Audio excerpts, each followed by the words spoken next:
Assalamualaikum warahmatullahi wabarakatuh. Bismillahirrahmanirrahim. Alhamdulillahirabbil alamin. Assalatu wassalamu ala asyrafil anbiya wal mursalin.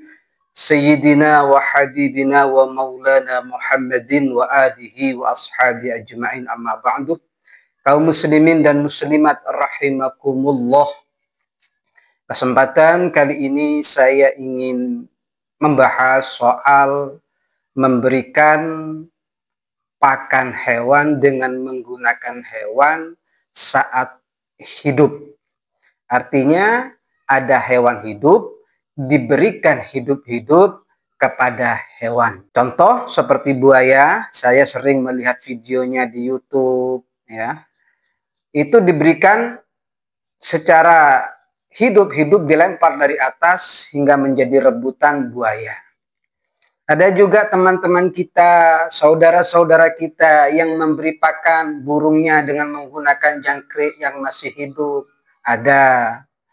Kemudian ada sebagian yang memberikan pakan ayamnya dengan apa? Cicak tah, umpama kena cicak hidup-hidup dikasih, atau tikus diberikan ular secara hidup-hidup dan lain sebagainya. Yang penting masih hidup diberikan kepada hewan lainnya supaya dimakan. Boleh enggak menurut Islam memberikan pakan hewan dengan cara seperti ini? Kaum muslimin dan muslimat rahimakumullah, kenapa saya membahas ini? Karena ini sangat penting dan sangat realita sekali. Ya. Untuk membahas soal itu, saya tidak berasumsi dengan pribadi saya sendiri, tapi saya ingin membacakan sebuah kitab, yaitu namanya Is'adur Rafiq, ya. Halaman 485, di situ dijelaskan tentang masalah dosa, ya. Tentang masalah maksiat, diantaranya minha al-muslah bil hayawan. Di antara maksiat itu adalah al-muslah bil hayawan. Ay maksudnya taqti'u ajza'ihi wa taghyiru khilqatihi wa hiya minal kabair. Yaitu memotong-motong anggota tubuh hewan dan merubah bentuk kejadiannya.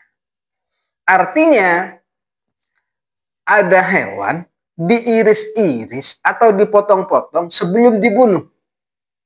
Contoh jangkrik mau dikasih burung, itu biasanya diprotoli dulu, apa, kakinya umpamanya, agar supaya apa, tidak nyendak di tenggorokan burungnya umpamanya. Dan itu dosa, Pak.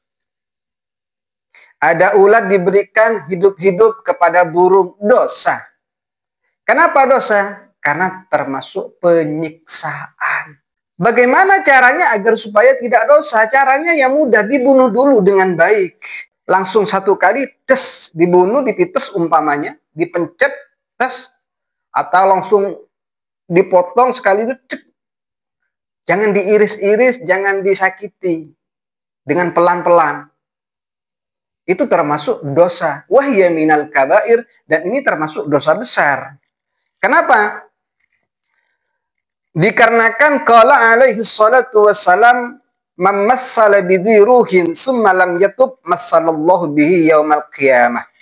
Man massala bidhi ruhin, siapa yang memotong-motong, mengiris-iris hewan yang ada ruhnya, berarti hewan yang saat hidup, summa lam yatub, kemudian mati sebelum dia bertobat, massalallahu bihi yaumal qiyamah, maka kelak hari kiamat dia itu akan dipotong-potong, diiris-iris sama Allah. Oleh karenanya, jangan sampai kita melakukan seperti ini. Ya, dosa. Tapi hukum memotong-motong seperti ini tidak berlaku untuk hewan. Seperti ikan dan belalang. Walaupun di belalang masih ada khilaf. Ya, masih ada khilaf. Wa marra alaihi salatu wassalam bihimarin musima fi wajhihi faqala la'anallahu alladhi wasamahu. Dulu Rasulullah itu pernah berjalan, kemudian ketemu dengan himar. Himar itu dikasih tanda, Pak, mukanya. Ya seperti apa? Ya penting ada tandanya, apa dicat, artinya di bentuk aslinya itu dirubah. Ya. Maka apa yang disabdakan Rasulullah? La'anallahu alladzi wasamahu. Semoga Allah Ta'ala melaknat orang yang memberikan tanda seperti ini. Ini memberi tanda bukan memotong, hanya merubah bentuknya. Makanya di sini yang dinamakan musla itu adalah taqti'u ajza'i wa taghyiru khilqatih. Adalah memotong-motong anggota tubuh hewan dan merubah merubah bentuk kejadiannya. Ya. Itu kadang ada seperti ayam di pasar. Ayam di pasar dicat, ya sampai mukanya berubah sehingga induknya nggak tahu kalau dia itu anaknya, ya. Lupa kalau dia anaknya, padahal anaknya, karena mukanya dicat, tubuhnya dicat, semuanya sehingga menjadikan lupa. Itu nggak boleh. Dalilnya mana ini? Wa marra alaihi salatu wassalam bihimarin usima fi wajihi. Ya. Rasulullah pernah lewat, ketemu dengan himar, himar itu diberi tanda di mukanya. Sehingga apa? Ada perubahan dalam bentuk wajahnya. Ya. Maka Rasulullah melaknat orang itu. Laknat Rasulullah ini menunjukkan bahwasanya sebuah perbuatan itu dosa. Dan dosanya termasuk dosa besar. Ya. Wa'alam anna jam'an atlaku anna ta'dzibal hayawan kabiratun. Ketahuilah bahwasanya ulama itu memutlakkan bahwasanya menyiksa hewan itu termasuk dosa besar. Lantas bagaimana kalau ikan?